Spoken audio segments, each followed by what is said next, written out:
Ang pag-uusapan naman natin ngayon guys, no, tungkol naman sa mga babae, no. Pag-usapan natin dito kung ano nga ba ang kahalagahan ng mga babae sa mundong ito, or ano nga ba ang kahalagahan ng babae sa buhay ng pamilya, no. At saka tatalakayin din natin dito kung bakit nga ba napakahalaga na maging strong ang mga babae, no. At saka ano nga ba ang sabi ng Bible tungkol sa atin na mga babae, no. Alam naman natin guys, no, na ang isa talaga sa kahalagahan ng pagiging babae ay may kakayahan tayo na magdadalang tao, or may kakayahan tayo na magbuntis at manganak, no? Kasi paano dadami ang population sa mundong ito? Paano tayo dadami kung walang babae, no? Na alam naman natin na babae lang ay ang may kakayahan na magdadalang tao, 'di ba? Wala nang iba. Kaya yan talaga ang pinaka-importante na halaga ng isang babae, yung may kakayahan siya na magdadalang tao, may kakayahan siya na magbuntis at manganak, 'di ba? Diyan pa lang panalo na tayo mga babae, no? At saka alam naman natin na ang babae ay siya ang kinukonsider na ilaw ng tahanan, 'di ba? Kumbaga, siya ang liwanag sa isang tahanan ng pamilya, 'di ba? Dahil ang babae ay siya ang housekeeper, siya ang nag-guide sa anak niya para mapabuti at mabigyan ng magandang kinabukasan ng anak niya. Hinuhubog niya ang anak niya para maging mabuting tao, 'di ba? Kumbaga, siya ang nagtuturo sa anak niya ng magandang asal, siya ang nagtuturo sa anak niya kung paano maging mabuting tao. At siya ang nagbibigay payo sa mga anak niya, no, para ang anak niya ay huwag mapariwara at ang anak niya ay mapabuti. Kaya siya ang kinukonsider na ilaw ng tahanan, no. Imagine niyo na lang, no, kung walang ilaw ang tahanan, madilim, 'di ba? Madilim siya, walang liwanag na makikita dahil walang ilaw. Ganun din sa buhay ng pamilya, no. Halimbawa, ang nanay ang nawala, no. Imagine niyo na lang kung ano ang mangyayari sa pamilya, no. Maaaring ang mga anak ay magkawatak-watak na or mapariwara ang mga anak. At saka ang bahay ng isang pamilya na walang nanay ay magulo, kasi alam naman natin na babae ang expert sa paglilinis, sa pag-aayos sa bahay, 'di ba? Babae talaga ang expert diyan. Kaya kapag walang babae sa loob ng tahanan, magulo ang tahanan, no? Hindi na kumpleto ang tahanan kapag wala ang babae. Kaya mahalaga talaga ang ginagampanan na papel ng babae sa isang pamilya, no? Kaya tayo na mga babae, no, wag nating maliitin yung sarili natin, no, na halimbawang mga plain housewife lang kayo, no. Dapat makita niyo ang kahalagahan niyo, makita niyo kung ano ang importansya niyo kahit na nasa bahay lang kayo, kahit na plain housewife lang kayo, no. Kung wala kayo sa bahay na yan, no, ano ang magiging resulta, ano ang magiging itsura ng bahay kung wala kayo, 'di ba? Ano na lang magiging future ng mga anak nyo kung wala kayo. Kaya dapat makita nyo kung ano ang halaga nyo, 'di ba? Bilang babae, kung ano ang importansya nyo bilang babae, no? Huwag nyo nang ikino-compare yung sarili nyo sa iba na sila ay naghahanap buhay, tapos kayo nasa bahay lang. Choice nila yun, na maghanap buhay, no? Mas maswerte ang pamilya nyo kasi mas pinili nyo na ilaan yung oras or ilaan yung effort nyo sa pagpo-focus nyo diyan sa pamilya nyo, pagpo-focus nyo sa mga gawaing bahay or sa pagpo-focus nyo sa pag-aalaga ng mga anak nyo, no? Mas maswerte ang pamilya na mas pinili ng babae na manatili sa bahay para matingnan at maasikaso niya yung buong pamilya niya, no? Kaya huwag ninyong i-compare yung sarili niyo sa ibang babae na sila ay naghahanap buhay tapos kayo ay nasa bahay lang, 'di ba? Dapat alam niyo na mahalaga kayo. Mahalaga ang papel na ginagampanan niyo sa pamilya niyo, 'di ba? At saka ano nga ba ang sabi ng Bible tungkol sa atin ng mga babae, no? Sabi dito sa 1 Peter chapter 3 verse 4, "Instead, make yourselves beautiful on the inside in your hearts with the enduring quality of a gentle, peaceful spirits. This type of beauty is very precious in God's eyes," 'di ba? Ang sabi dito, pagandahin daw natin yung loob natin, yung puso natin, ang pagagandahin natin, no? Kasi si God hindi siya tumitingin sa sa panlabas na anyo natin. Ang tinitingnan ni God yung puso natin, kung maganda ba ang nilalaman ng puso natin. Kaya dapat yan ang i-work out natin, no? Kasi halimbawa, hindi ka man maganda sa panlabas na anyo, no? Hindi man maganda ang mukha mo, pero maganda naman ang puso mo, may malinis ka naman na puso, may genuine ka naman na puso, lalo pa kapag maganda ang utak mo, no? Nagre-reflect yung kagandahan ng loob mo sa panlabas na anyo mo. Parang magmumukha ka na ring maganda kapag maganda ang loob mo, maganda ang nilalaman ng puso mo, di ba? Ito daw ang kagandahan na ito kapag maganda daw ang puso mo, no? Maganda ang nilalaman ng puso mo. Ito daw ang uri ng ganda na mahalaga sa paningin ng Diyos, di ba? Ibig sabihin, kalugod-lugod sa Diyos itong mga babae na may magandang puso, no? Na may mga genuine at saka mga pure heart. Ito ang mahalaga sa Diyos, no? At saka anong sabi dito sa Proverbs chapter 31 verse 30 naman, charm is deceptive and beauty is fleeting, but a woman who fears the Lord is to be praised. Diba? Ang nakasaad dito, ang alindog daw ng isang babae ay mapanlin lang daw yan, at saka ang kagandahan ng isang babae ay pansamantala lang yan, di ba? Pero sa reality kasi natin ngayon, no, mas binibigyan nating papuri yung panlabas na ganda ng isang tao, di ba? Kapag nakakakita tayo ng maganda, pinupuri natin, no? Kapag nakakakita tayo ng mga babae na maalindog or mapangakit na babae, no? Na naaakit tayo, na parang nakukuha nila yung loob natin kapag ganong mga babae ang nakikita natin. Pero anong nakasaad dito sa Bible? Ang mga babae daw na may takot sa Diyos, dapat sila ang pinupuri ninyo, di ba? Dapat doon kayo sa kanila maakit, sa mga babae na may takot sa Diyos. Yan ang nakasaad dito sa Bible. Hindi daw sa mga babae na maalindog at saka sa mga babae na magaganda, kasi yan ay pansamantala lamang, yung ganda na yan. Ang importante ay may takot tayo sa Diyos, marunong tayong sumunod sa Diyos, no? Yan ang kapuri-puri na babae. At saka anong sabi dito sa Proverbs chapter 31 verse 20 to 21, she reaches out to the needy, she stretches out her hand to the poor. She doesn't fear for her household when it snows because they are all dressed in warm clothes. Ibig sabihin, ang tunay daw na babae ay marunong siyang tumulong sa mga nangangailangan, no? Nagbibigay siya ng effort niya para tulungan yung mga tao na nangangailangan, no? Marunong siyang mag-extend ng hand niya para sa mga mahihirap na tao, no? Yan daw ang tunay na babae, no? At saka, hindi siya natatakot para sa pamilya niya. Halimbawa, darating man yung taginaw, darating man yung emergency, may mga disaster man na darating, no? Hindi siya natatakot kasi ang pamilya niya secure na, prepared na, di ba? Kasi pinaghandaan na niya. Yan ang tunay na babae, no? Naghahanda para sa future, no?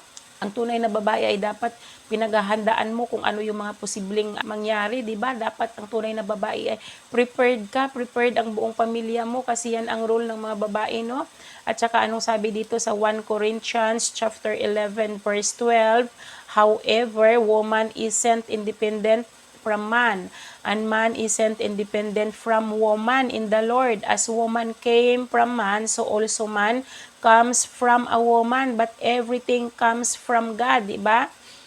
Itong Bible verse na ito, applicable ito sa mga mag-asawa, no? Dapat daw ang babae ay nagre-rely sa lalaki, no? At ang lalaki ganun din, dapat maasahan natin ang isa't isa, di ba? Kasi ang babae at lalaki ay ginawa ng Diyos na equal, ginawa ng Diyos na magka-partner ang babae at saka ang lalaki, kaya dapat ay maasahan natin ang bawat isa sa atin, no, bilang magka-partner na babae at saka lalaki, kasi yan ang kaloob ng Diyos sa atin, no? Tayo ay galing sa Diyos, tayo ay nilikha ng Diyos na pantay-pantay, at tayo ay nilikha ng Diyos na magka-partner bilang babae at saka lalaki. At saka nakasaad dito sa Luke chapter 1 verse 45, no? Happy is she who believed that the Lord would fulfill the promises He made to her. Ibig sabihin, no? Ang mga babae daw na may pananampalataya sa Diyos, no? Magiging masaya daw siya. Kasi alam niya na tutuparin ng Diyos kung ano man yung ipinangako ng Diyos sa kanya, di ba? Ano nga ba yung ipinangako ng Diyos para sa mga tao na may pananampalataya sa kanya, para sa mga babae na may pananampalataya sa kanya, di ba? Ang pangako ng Diyos, bibigyan tayo ng inheritance doon sa heaven, di ba? Pagkakalooban tayo ng eternal life basta tayo ay may pananampalataya sa kanya, no? Yan ang promise ni God sa atin, no? At saka anong sabi dito sa Proverbs chapter 11 verse 16 naman, a gracious woman gains honor, violent men gain only wealth, di ba? Ang ibig sabihin, ang babae daw na mabait ay makakakuha siya ng karangalan, no? Makakakuha siya ng respeto, at higit sa lahat, ang babaeng mabait ay magkakaroon ng reward doon sa heaven, 'di ba? Kaya dapat panatilihin natin na maging mabait, no? Kung gusto natin na magkaroon ng reward sa Diyos, no? Kasi ang pagiging mabait ay kalugod-lugod sa paningin ng Diyos 'yan, at saka nakikita ng Diyos yan. Kung halimbawa mabait ka, gumagawa ka ng mabuti para sa kapwa mo, pinapakita mo ang kabaitan mo sa lahat, no? Ano yan, nakikita ng Diyos lahat yung mga kabutihan at kabaitan na pinapakita natin sa ibang tao. Kaya dapat yan ang i-work out natin, yung pagiging mabuti at pagiging mabait na babae, no? At saka anong sabi dito sa Proverbs chapter 31 verse 25 naman, she is clothed with strength and dignity, and she laughs without fear of the future. Ang ibig sabihin, ang tunay na babae ay siya ay may kasuotan na lakas at saka dignidad, di ba? Ibig sabihin, kung tunay ka na babae, dapat ikaw ay nagtataglay ka ng lakas at nagtataglay ka ng dangal, no? Dapat kung tunay ka na babae, alamin mo kung ano ang importansya mo, kung ano ang value mo bilang isang babae. At saka, ang tunay na babae daw, nakakatawa siya, na wala daw siyang takot para sa kinabukasan, no? Kasi alam mo naman, lalo na sa mga godly woman, no? Applicable itong Bible verse na ito sa godly woman, na bilang godly woman, alam mo na ang future mo ay secure na kay God, di ba? Kasi tayo na mga God believers, no, alam naman natin na may magandang plano si God sa atin, no? Hindi tayo pababayaan ni God, no? Basta tayo ay magtiwala sa Kanya, no? Kaya bilang godly woman, no, hindi ka matatakot sa future mo kasi alam mo, secure na secure ang future mo sa piling ni God. Yan ang ibig sabihin ng Bible verse na ito, no? At saka sabi naman dito sa Proverbs chapter 31 verse 26, she opens her mouth with wisdom, and the teaching of kindness is on her tongue, di ba? Ang tunay na babae dapat ay kapag nagsasalita ka ay kailangan ang ilalabas mo sa bibig mo ay yung napupulutan ng aral ng ibang tao, di ba? Yung mga salita na pwedeng ma-encourage yung iba, yung mga salita na pwedeng mag-benefit ang mga tao na nakikinig sa iyo, di ba? Huwag mo nang bibitawan yung mga salita na alam mo naman na walang kabuluhan, hindi mapupulutan ng aral, no? At saka ang tunay na babae, dapat marunong tayong magturo ng kabaitan sa kapwa natin, no? Ituro natin sa kanila kung paano ang magiging mabait. Yan daw ang tunay na babae. At saka ang nakasaad dito sa Proverbs chapter 3 verse 15, no? Her value exceeds pearl. All you desire can compare with her. Ibig sabihin, no? Ang babae daw ay mas mahalaga pa sa perlas, 'di ba? Mas mahalaga pa siya sa alahas, 'di ba? Yan ang value ng babae, no? Mas mahalaga pa tayo sa perlas, mas mahalaga pa tayo sa kung anumang alahas, at saka wala daw makakapantay sa atin, hindi tayo pwedeng ihalin tulad kahit kanino, no? So tayong mga babae, dapat alam natin, no, na mahalaga tayo, no? Alam natin kung ano ang value natin, no? Huwag nating maliitin ang mga sarili natin dahil napakahalaga natin sa buhay ng pamilya, mahalaga tayo sa paningin ng Diyos, di ba?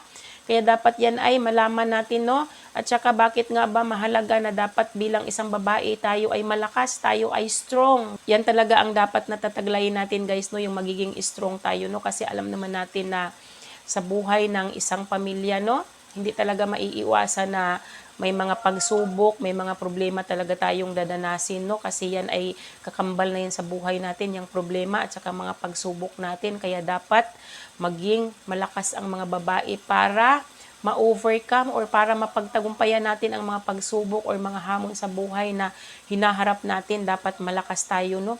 Para alam natin na labanan, alam natin na harapin ang mga problema natin nang hindi naaapektuhan ang buong pamilya natin, no? Yun ang mahalaga, hindi maapektuhan yung anak ninyo sa mga problema na hinaharap or dinadanas ninyo sa buhay. Yan ang kahalagahan kung bakit dapat ay maging strong ang mga babae, at saka dapat maging strong ang mga babae para kung may mga plano man kayo sa buhay ninyo, no, may mga pangarap man kayo na gustong abutin, dapat maging strong ka para makayanan mo na maabot ang mga pangarap mo, 'di ba? Magkaroon ka ng courage para makamtan mo kung ano yung mga ninanais mo, kung ano yung mga pinaplano mo sa buhay pamilya nyo, no? At saka, ang kahalagahan din ng pagiging strong ay para magkaroon ng positive change ang pamilya ninyo, kasi kapag strong ka, nagkikrave ka ng mga dagdag wisdom, no, dagdag kaalaman para magkaroon ka ng mga good ideas kung anong mga strategy or kung anong mga techniques ang gagawin mo para mag-improve ang pamumuhay nyo, di ba? Para magkaroon ng asenso ang pamumuhay nyo. Kaya kung strong woman ka, madali lang sa'yo yan na magkaroon ng mga good ideas para mapaganda ang buhay ng pamilya mo, di ba? Yan ang kahalagahan ng pagiging strong woman. Kaya dapat tayong mga babae, no, may taglay tayong ganitong abilidad, no? Dapat ay maging strong tayo, ay dapat ay alam natin yung importansya natin, 'di ba? Huwag nating i-compare ang sarili natin sa ibang mga babae dahil bawat isa sa atin ay may halaga, bawat isa sa atin ay may kanya-kanyang papel na ginagampanan sa buhay ng pamilya, no? Or may kanya-kanya tayong role bilang isang babae, kaya huwag nating i-compare ang mga sarili natin sa iba, no, para hindi tayo ma-insecure sa buhay ng iba. At saka dapat alam natin na bilang isang babae ay mahalaga tayo sa paningin ng Diyos, mahal tayo ng Diyos, no? Kaya dapat ay ganun din tayo, no? Pahalagahan natin ang Diyos sa mga buhay natin, 'di ba? Mahalin natin ang Diyos at saka i-honor natin si God, 'di ba? Sundin natin lahat ng mga kautusan ng Diyos, no? Yan ang tunay na babae, no? At i-apply natin sa pamilya natin kung ano man yung mga rules ni God, ano man yung mga commandments ni God, dapat dalhin natin yan sa pamilya natin bilang isang babae, kasi tulad nga ng sinabi ko, ang babae ang ilaw ng tahanan, no? Kaya dapat kung tunay ka na babae, no, dalhin mo sa pamilya nyo yung mga commandments ni God para lalong magliliwanag ang pamumuhay ng buong pamilya nyo. Kung nakasenter si God dyan sa pamilya nyo, sa pagsasama nyong mag-asawa, sa pamilya nyo, kung nasa center si God, no, magiging maayos ang kalakaran ng pamilya nyo, no? Gawin yung center sa pamilya nyo si God para maiwasan yung mga natutukso sa iba, no, yung mag-asawa, no, at saka para hindi mapariwara ang anak, para magkaroon ng magandang future ang anak. Maganda talaga na nasa center palagi si God, no, sa mga buhay natin, no. So yun lang naman yung aking mai-share sa araw na to, guys, no. Sana may natutunan kayo sa akin. So hanggang dito na lang yung aking video. Bye bye and God bless you all. Bye bye everyone.